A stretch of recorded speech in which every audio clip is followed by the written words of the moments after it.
আমি ইংরেজিতে দুর্বল, আমি ইংরেজি শিখতে চাই এবং ইংরেজিতে দক্ষ হতে চাই, তাহলে আমাকে কোন গ্রামারগুলো শিখতে হবে?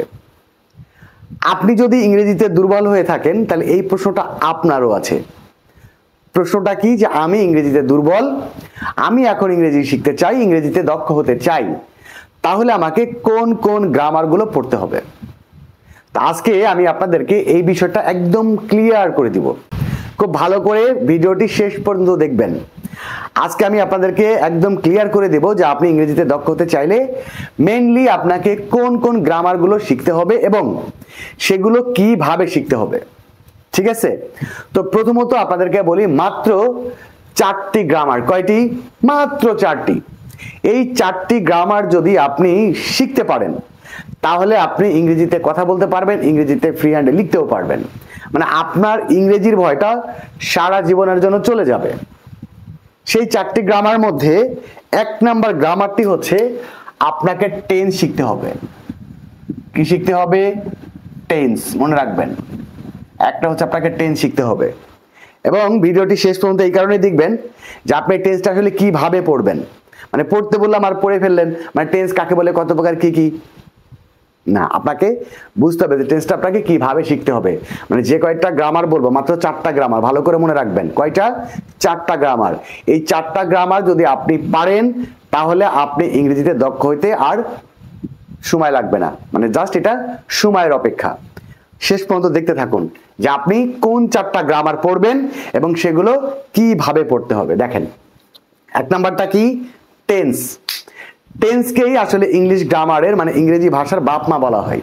মানে আপনি যদি টেন্স না বুঝেন তাহলে আপনি ইংরেজি কিছুই বুঝবেন না। 1 নাম্বার। 2 নাম্বার হচ্ছে আপনাকে যেটা শিখতে হবে সেটা হচ্ছে পার্টস অফ স্পিচ। কি শিখতে হবে বললাম? পার্টস অফ স্পিচ, অর্থাৎ noun, pronoun, adjective, verb, adverb, preposition, conjunction, interjection. আবার বলি, noun, pronoun, verb, adverb, preposition, conjunction এবং ইন্টারজেকশন। এই পার্টস অফ স্পিচটা সম্পর্কে আপনাকে জানতে হবে। এরপরে আপনাকে আরো একটা জিনিস জানতে হবে, এটা একটু আলাদা করে লিখতেছি কারণ আপনি সেন্টেন্স মেক করতে গেলেই আপনার এই জিনিসটা দরকার হয়, যদিও সেটা একটা পার্টস অফ স্পিচেরই অংশ। সেটার নাম হচ্ছে প্রিপোজিশন। কি বললাম? প্রিপোজিশন। যদিও সমস্ত শব্দই পার্টস অফ স্পিচের অন্তর্ভুক্ত, ঠিক একই রকম ভাবে প্রিপোজিশনও একটি পার্টস অফ স্পিচ, বাট এইটার এত ব্যাপক ব্যবহার যার কারণে এটা একটু আলাদা করে লিখলাম, কারণ এটাকে আপনাকে ইমফ্যাসিস দিয়ে শিখতে হবে। আর একটা হচ্ছে আর্টিকেল। এই আর্টিকেলটাও আপনাকে ভালো করে শিখতে হবে। এই 4টা গ্রামার। কয়টা? 4টা। একটা হচ্ছে টেন্স শিখতে হবে, সেক্ষেত্রে আপনি বলতে পারেন 3টা। Tense, parts of speech, article. প্রিপোজিশনটা হচ্ছে পার্টস অফ স্পিচেরই অংশ। এই 4টা গ্রামার যদি আপনি ভালো মতো পারেন তাহলে আপনি ইংরেজিতে কথা বলতে পারবেন, আপনি ইংরেজিতে ফ্রি হ্যান্ড লিখতে পারবেন। কিন্তু সমস্যা হচ্ছে এইগুলো আপনারা যেভাবে পড়েন, আপনি বলবেন যে স্যার আমি তো হচ্ছে টেন্স জানি, টেন্স কাকে বলে, কত প্রকার কি কি সেগুলো জানি, পার্টস অফ স্পিচ কাকে বলে, কত প্রকার কি কি সেগুলো জানি, নাউন কাকে বলে তাও জানি, নাউন কত প্রকার তাও জানি, প্রোনাউন কাকে বলে সেগুলো কত প্রকার হয়, অ্যাডজেক্টিভ কাকে বলে জানি, ভার্ব কাকে বলে জানি, আমি তো এগুলো জানি, প্রিপোজিশন কোনগুলো আমি তাও জানি, কোন প্রিপোজিশন কখন ব্যবহার হয় আপনি সেটাও জানি, আর্টিকেল কাকে বলে, এ এম দিকে আর্টিকেল বলে এটাও জানি, তাও তো আমি ইংরেজি পারি না। জি, পারবেন না। কারণ কি? আপনি সংজ্ঞা ভিত্তিক গ্রামার শিখে ইংরেজি শিখতে পারবেন না। মানে টেন্স কাকে বলে, কত প্রকার কি কি, পার্টস অফ স্পিচ কাকে বলে, কত প্রকার কি কি, প্রিপোজিশন কাকে বলে সেটা কত রকম হয়, কোনগুলা প্রিপোজিশন, আর্টিকেল কাকে বলে সেগুলা কত প্রকার কি কি, এইভাবে আপনি ইংলিশ গ্রামার পড়ে আপনি ইংরেজি শিখতে পারবেন না। আপনাকে এই ইংরেজিগুলোর মানে এই গ্রামারগুলোর প্রায়োগিক ইংরেজি শিখতে হবে। মানে আমরা বাংলা একটা যেমন ভাষায় কথা বলি, ঠিক ইংরেজিও এরকম একটা ভাষা। ইংরেজিতে আপনি এই শুধুমাত্র এগুলোর সংজ্ঞা ভিত্তিক যদি গ্রামারগুলো পড়েন তাহলে আপনার দ্বারা ইংরেজি শেখা সম্ভব না। আপনাকে এগুলোর কি শিখতে হবে? প্রায়োগিক ইংরেজি শিখতে হবে।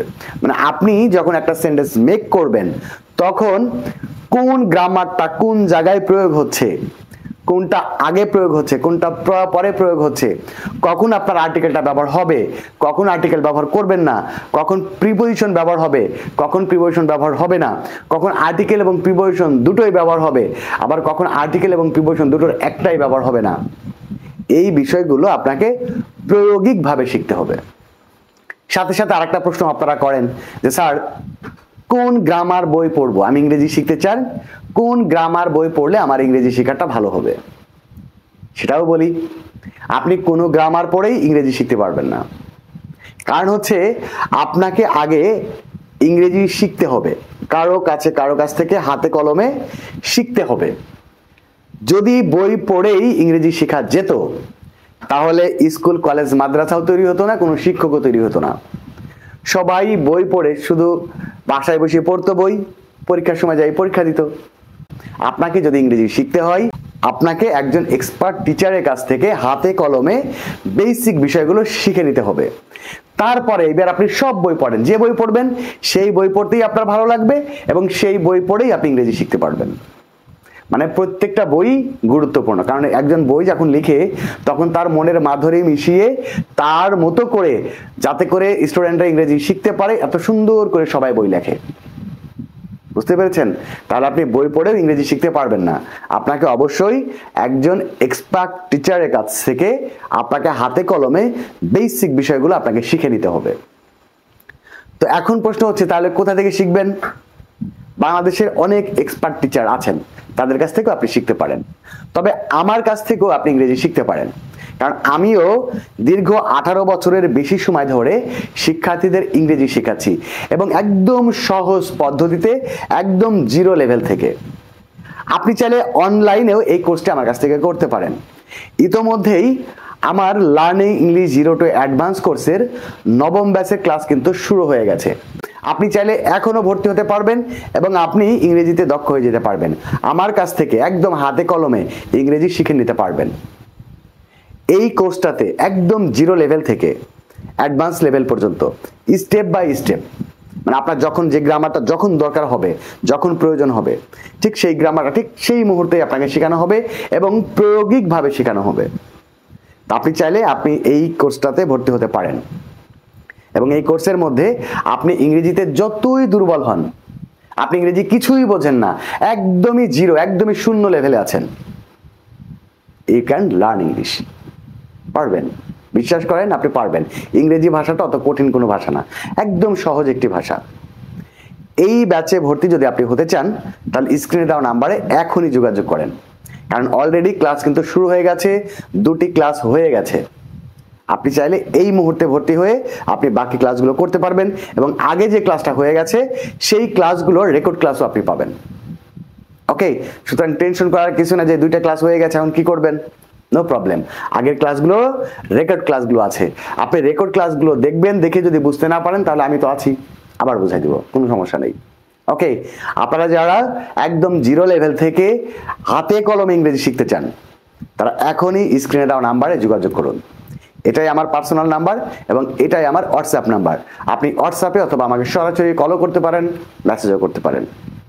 আজকে বিদায় নিচ্ছি, দেখা হবে পরবর্তী ক্লাসে। সেই পর্যন্ত সবাই ভালো থাকবেন, সুস্থ থাকবেন। আল্লাহ হাফেজ।